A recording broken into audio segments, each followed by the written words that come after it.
Hi all, welcome to football arena. ഒരു ചെറിയ ഇടവേളയ്ക്ക് ശേഷം പ്രശസ്ത ബ്രസീലിയൻ പരിശീലകനായ ടിറ്റെ പരിശീലക രംഗത്തേക്ക് തന്നെ തിരിച്ചു വന്നിരുന്നു. അതായത് ബ്രസീലിലെ പ്രധാനപ്പെട്ട ക്ലബ്ബായ ക്രുസൈറോയുടെ പരിശീലക സ്ഥാനത്ത് അദ്ദേഹം ഈ സീസണിലായിരുന്നു ചുമതലയേറ്റത്.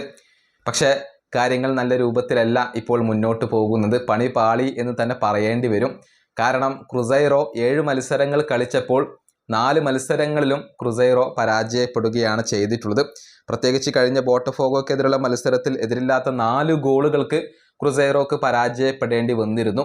ഇതോടുകൂടി ആരാധകരുടെ രോഷം വർദ്ധിച്ചു തുടങ്ങിയിട്ടുണ്ട്. കാരണം കഴിഞ്ഞ സീസണിലൊക്കെ മികച്ച പ്രകടനം നടത്തിയ ടീമാണ് ക്രുസൈറോ. ലിയനാർഡോ ജാർദിമിന് കീഴിൽ കഴിഞ്ഞ വർഷം കേവലം 6 തോൽവികൾ മാത്രമാണ് അവർക്ക് വഴങ്ങേണ്ടി വന്നിട്ടുള്ളത്. എന്നാൽ ഇത്തവണ ഈ ജനുവരി മാസത്തിൽ തന്നെ 4 തോൽവികൾ അവർക്ക് വഴങ്ങേണ്ടി വന്നു എന്നുള്ളതാണ്. അതുകൊണ്ട് തന്നെ കഴിഞ്ഞ മത്സരത്തിനിടെ ടിറ്റയ്ക്ക് ക്രുസൈറോ ആരാധകരിൽ നിന്നും നല്ല രൂപത്തിലുള്ള തെറിവിളികൾ ലഭിച്ചിട്ടുണ്ട് എന്നുള്ളതാണ്. അതായത് അദ്ദേഹത്തോട് ആരാധകർ ക്ലബിൽ നിന്നും പുറത്തു പോകാനാണ് ആവശ്യപ്പെട്ടിട്ടുള്ളത്, ഇറങ്ങിപ്പോവാനാണ് ആവശ്യപ്പെട്ടിട്ടുള്ളത്. ഞങ്ങളുടെ ക്രുസൈറോക്ക് നിങ്ങളുടെ ആവശ്യമില്ല എന്ന തരത്തിലുള്ള ചാൻറ്റുകളൊക്കെ ആ ഒരു ആരാധകർ മുഴക്കുകയും ചെയ്തിരുന്നു. അങ്ങനെ വലിയ രൂപത്തിലുള്ള പ്രതിഷേധം കഴിഞ്ഞ മത്സരത്തിനിടയിൽ ടിറ്റയ്ക്ക് സ്വന്തം ആരാധകരിൽ നിന്ന് തന്നെ ഏറ്റുവാങ്ങേണ്ടി വന്നു എന്നുള്ളതാണ്.